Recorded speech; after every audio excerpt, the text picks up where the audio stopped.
Good afternoon, good evening, everybody joining in from around the country, around the world, who knows.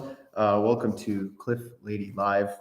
I am Jason Lede, and I will be your guide through this lovely journey of wines tonight. We've got three incredible wines we're going to cover, but before we get into that, I'm just going to run through a couple things that I want to make you all aware of. And of course, it starts out with our holiday shipping dates. We've got a couple big holidays coming up over the coming weeks here, and so I want to make sure everyone has all the wine they need to celebrate as full as they can. So next week, the 15th, or I guess that's only in a few days, that's kind of your latest or your last moment to ship if you want your wine in time for the 25th. And the week after that, the 23rd, would be the last day for New Year's. But please get any requests in as soon as you can. Give us a call. Let us know what you need to add for the holiday. Speaking of things coming up, Valentine's dinner this year is actually falling on Valentine's Day, Saturday, February 14th. Tickets are available now.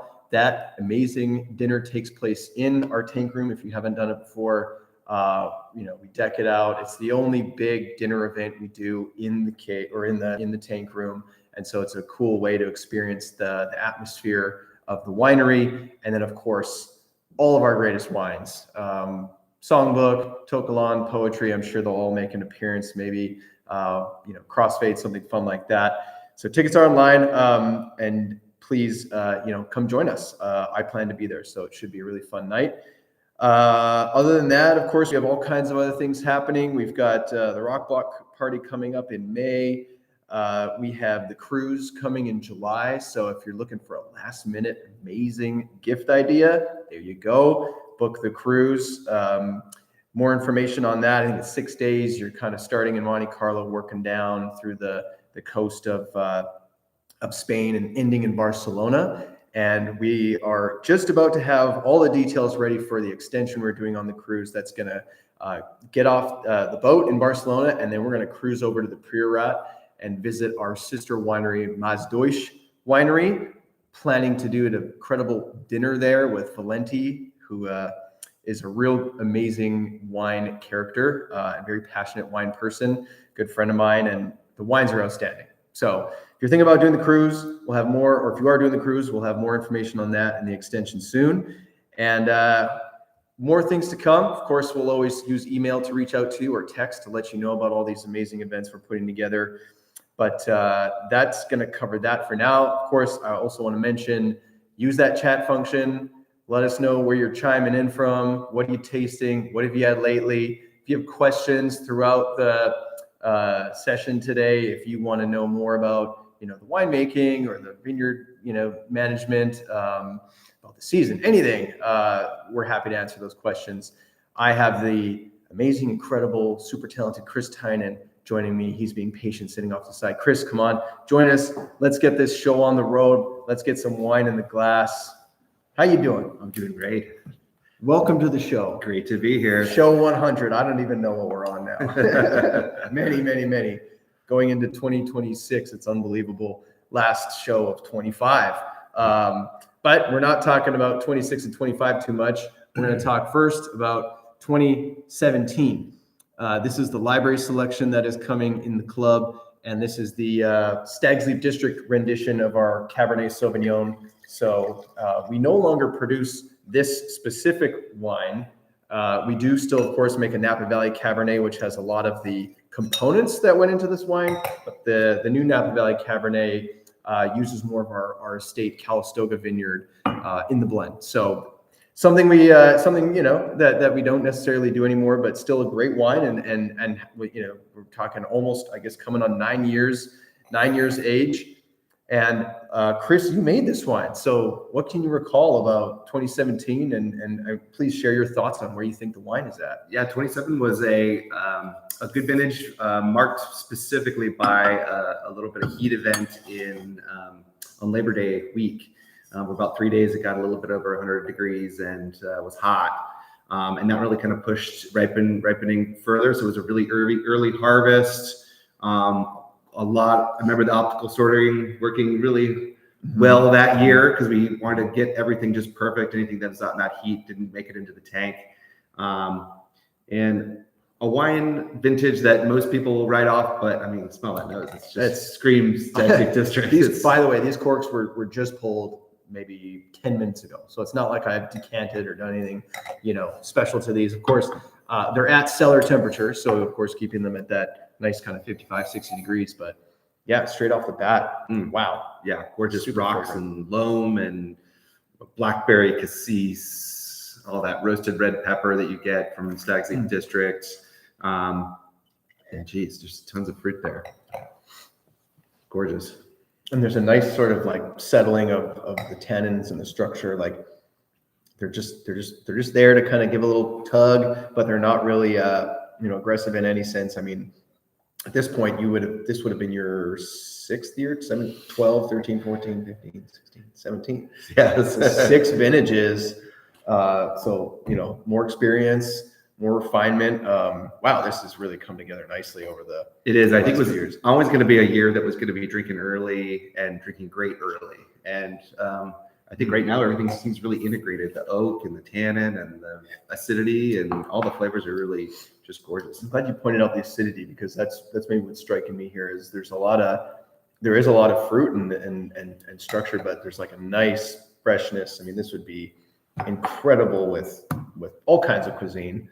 Of course, I'm thinking straight away like beef.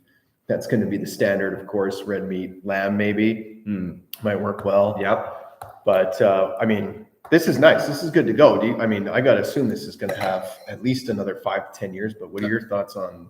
Yeah, there's no rush. I think even at this age, I still think a couple hours in the decanter would even help it open up more. And so if you're going to cook a ribeye or something on the grill, a couple hours before you start that, just point out that color too. Yeah, gorgeous. It's just throw it in the decanter about 2 or 3 hours and enjoy it. But it's drinking. Honestly, it's drinking great right here. So I haven't had this one in quite a while. If you have the time, do it. If not, just pop it and drink it. It's going to be good. Super fragrant, really pretty. So 2017 Stag Leap District Cab. We do have a little bit of this in the library, but we decided to dish some out for the club. If you're interested in adding more, after you get your shipment, taste it. If you want to add more, let us know. We can see what's back in the cellar. Don't know anything about large formats on this. There might be something available if you want something for a special occasion. But wow, that's drinking pretty damn good. I always kind of say that like 5 to 10 year range, when the wines shed a bit of their baby fat, they kind of start to integrate, and then I don't know, but this still has a lot of primary notes. Yeah, it still feels like a baby.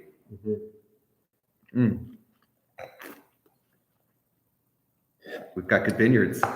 True. True. Not seeing any questions on this wine. Not sure we really have to explain it any further. This is mostly from our estate here. We had a few growers that we worked with in the Stag Leap District that came together here.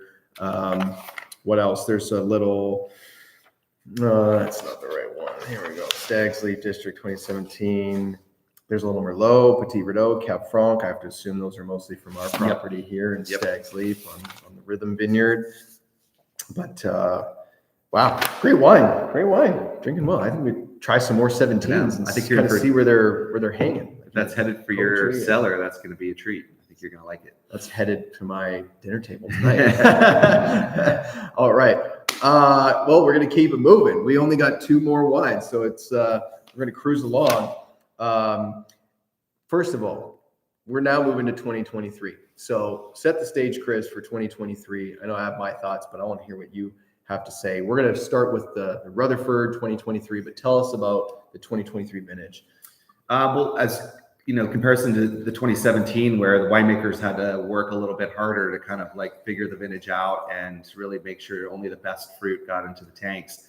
23 was way more relaxed. It was just a real easy Goldilocks kind of vintage, not too hot, not too cold. Picking decisions were much less stressful in that we just had great weather and things ripened slowly and evenly. And so picking decisions were you could just take your time and enjoy the weather and enjoy the fruit, because the fruit tasted so good, and it just got really, really better and better and better. And I think it's probably one of my favorite vintages we've made here at Cliff Lede. And but I can't take much credit for it, because I think Mother Nature helped us out a lot in this vintage. I mean, it's just easily accessible and gorgeous, tons of fruit, lush. It's going to drink early. Great early on, and if you wait 5 or 6 years, it's going to be great, and then you wait 20, 30 years, it's going to be great. It's just one of those vintages that's going to just shine throughout its life. I just noticed, straight up, I mean, it's a young wine, but for me, it's just like there's an energy and a lift to these wines. I mean, even the alcohols are a little more reined in. This one's 13.6, so I mean, it's not a big like bruiser, but it's super aromatic. I mean, the color's gorgeous. Can you speak to that as from a winemaking perspective? Like you had a really long growing season, but you chose not to like hang everything out there forever and ever and ever. You still captured some ripeness. I mean, what does that mean in terms of the aging and just the style and where you're seeing that impact? Great question. I think the longer you wait to pick, as things get super ripe and almost raisiny, you kind of lose your sense of place in your terroir. And so we really like to capture those vineyards and those blocks, especially in Rutherford. I mean, just compared to the Stag's Leap we tasted before it, this is completely different expression of fruit, of different tannins. You've got it's classic Rutherford dusty tannins in there. And the fruit's more on the mulberry and blackberry side, as opposed to the Stag's Leap, which was a little bit more on the red fruited, black fruited side. So it's just a philosophy that we take here. And the vineyards that this came from in Rutherford are kind of valley floor, really rich and rocky and gravelly. And we just wanted to capture that site. And the essence of Rutherford is just that classic Napa Cab with those dusty tannins. And I think so is that the Rutherford dust? It's like the tannin profile, or is it like that mid-valley soil type where you've got a lot of influence from the Napa River that's kind of gone back and forth over the millennia. As opposed to Tokalon, where you go down just, not even a quarter mile, much more rocky, more gravelly there. And in Rutherford, you've got a little deeper, richer profile that's a little more generous for the vineyard. So the vines tend to put on a little bit more crop, and a little bit bigger berries. So you kind of got to go and do some thinning in there. But it's just a really sweet spot in the valley, and really unique. And that's why it's its own appellation. And this one's almost 100% Cabernet. You got 2% Merlot in there. We made 500 cases. It was like super small production. I mean, so I'm thinking like this is, and I think if you watch these webinars, whatever you want to call them, if you watch them enough, you know that I have no problem enjoying wines in their youth. I love the youthful energy. Given the high percentage Cabernet here, I mean, this to me, I can't wait to see this in 5 years. This is something that I think needs a little time in bottle just to flesh itself out a little bit more. Those tannins are certainly there, but going from the 17 to this, you can see how like this has a lot of tension in it. And I think that's like something about our wines in general that is always important and something to appreciate. This like tension and this vibrancy in them. And this one specifically, I think needs maybe a year or so to like settle out a little more. I love the flavor profile. It's very red fruited and like lifted. So again, wouldn't say no to opening this and enjoying it, but it will be really cool to see what this is like maybe in 6 months to a year after it's had a little time to soften up and just kind of showcase where maybe it's headed. But great bottle of wine. I mean, very cool program here in that this is sort of a specific vineyard or two vineyards that we go out and find, and they're not like big world famous vineyards like Tokalon, but they're things that we think are great, and we're offering them in a bottling that you wouldn't really find anywhere else.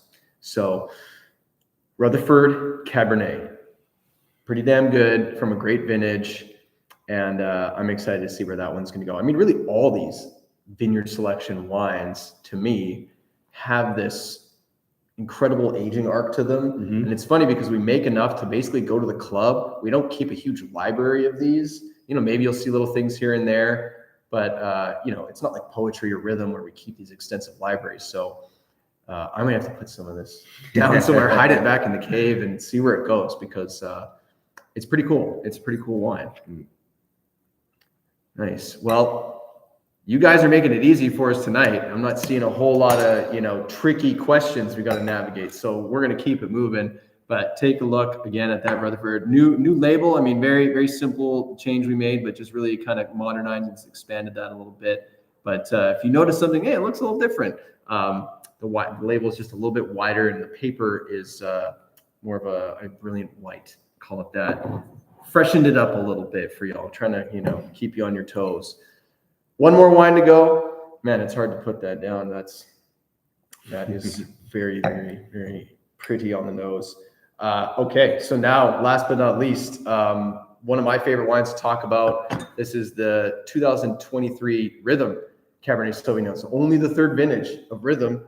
Yeah. Feels like we've accomplished a lot with this wine, but yeah, we're only 3 years in, and I think we love making this wine. It's been a lot of fun to sit around the blending table and put this wine together.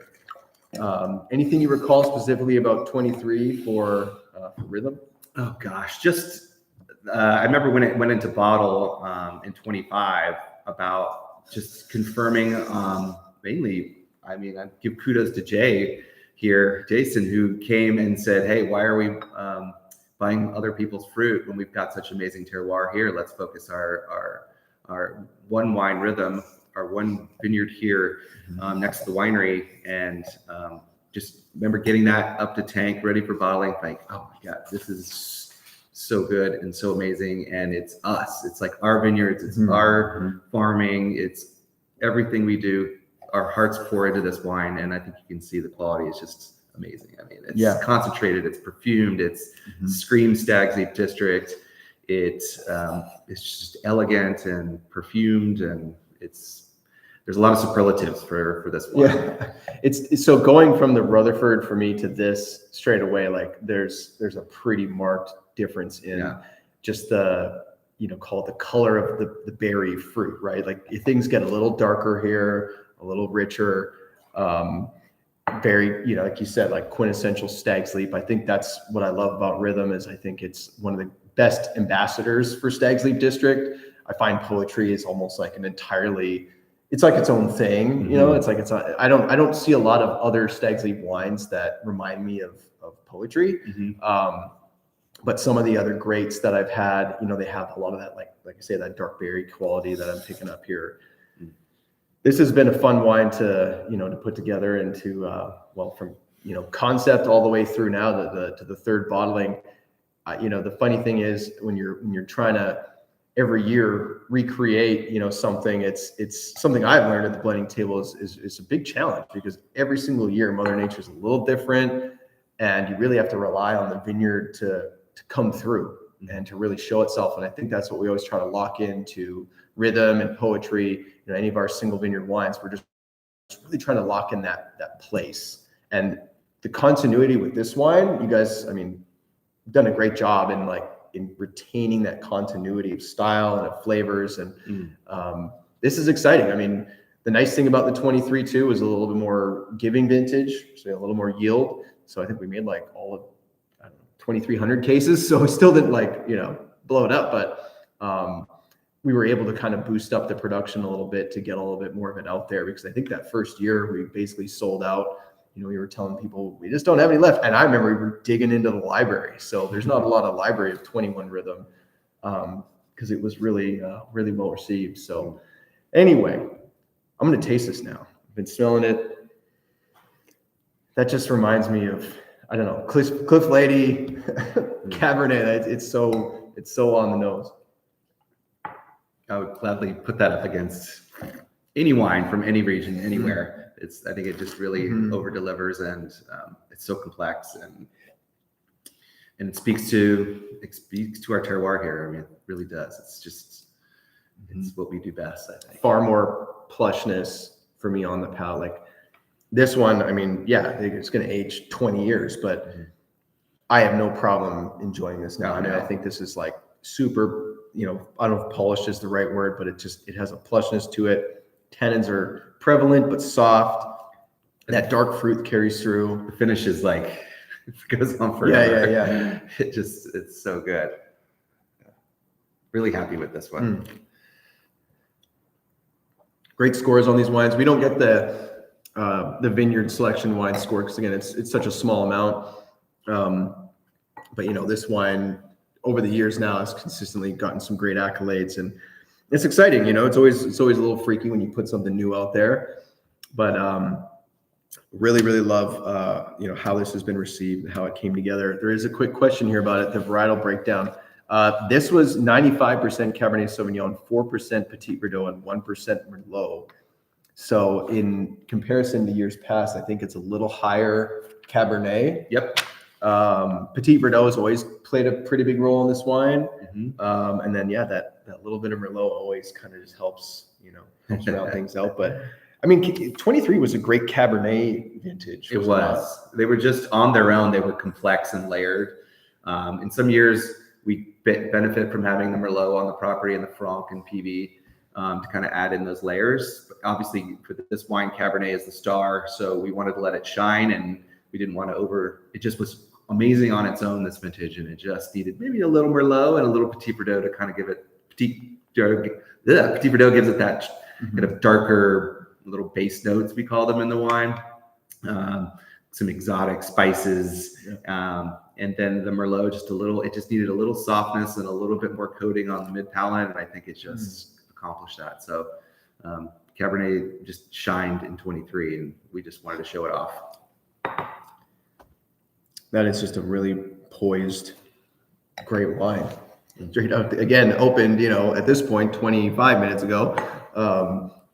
But yeah, showing really well out of the gate. This is, if you're looking for that holiday party, something to wow people. I mean, of course, the package is great, the black label, we love that. But I mean, this is something that you can always feel comfortable, bringing this to any crowd, whether they're a wine, sort of novice crowd or wine expert crowd. I mean, this is something that people appreciate, and again, not really in need of a ton of air or time. I mean, this is going to be great tomorrow once it kind of opens up a little bit more.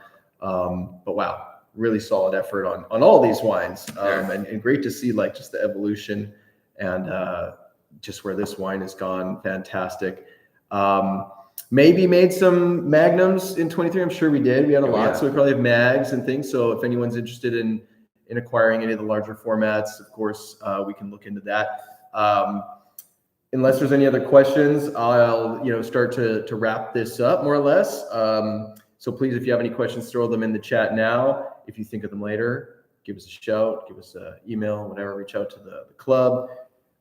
We'd love to see you in Napa, of course. I mean, you're getting the reflection here of the hillside, which, we got a nice clear afternoon. It's a beautiful time to visit. We got the holidays coming up, but maybe in the new year, a nice way to kick off 2026. Come for a tasting. I mentioned all the events, all the great things going on. The holiday shipping dates, of course, one is coming up on the 15th.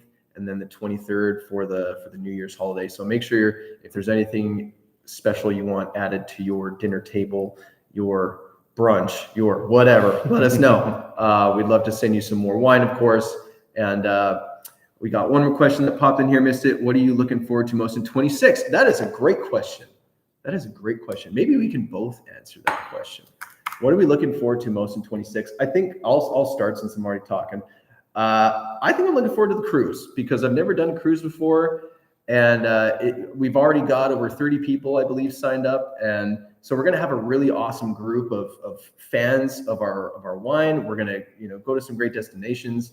I'll have my wife and my son with me, so it's going to be a great family way to kind of get to know the people and people get to know us. And we've never really done that before. My dad hasn't done that.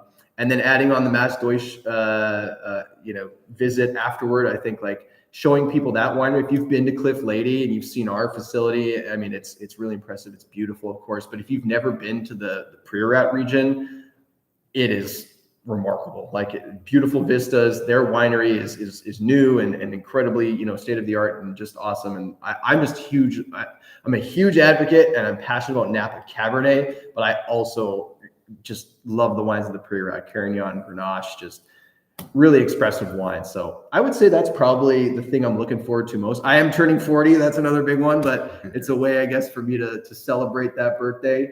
But yeah, I'll end it on the cruise. What do you think, Chris? What are you looking forward to next year? Well, we had an amazing vintage in 2025, and those wines have been in barrel now for a month or two, going through malolactic fermentation, and we're going to taste those in January for the first time. So I'm excited about seeing what that new vintage is like, because it's always a new. Yeah. It's always fun tasting the new vintage, and we're going to bottle our 2024s in July of this coming year, and do our blending sessions that we've been doing. It's 24, 25. I think they're going to be amazing vintages. So we've got 23, 24, 25 coming down the road for you guys, and I think they're going to blow your doors off. They're so good. Yeah. So we've always tried to make every year that everything we do better and better each year, and I think you as Cliff Lede customers are going to be in for a treat. So yeah, because you're going to be, it's a good time to be collecting these wines. So much good wine out there. Absolutely. Well, thanks for that question. That was a nice way to end it off. I wish everyone out there happy holidays, and be safe. Enjoy responsibly. All those things. Make sure you open the good stuff, share the good stuff. These wines, I say they're great. They age, but hey, what are we waiting for? Open the good stuff, enjoy it with your family, and I hope everybody has a happy new year. Please reach out to us if there's anything else we can do for you, and we'll end it on that. Cheers, Chris. Cheers. All right.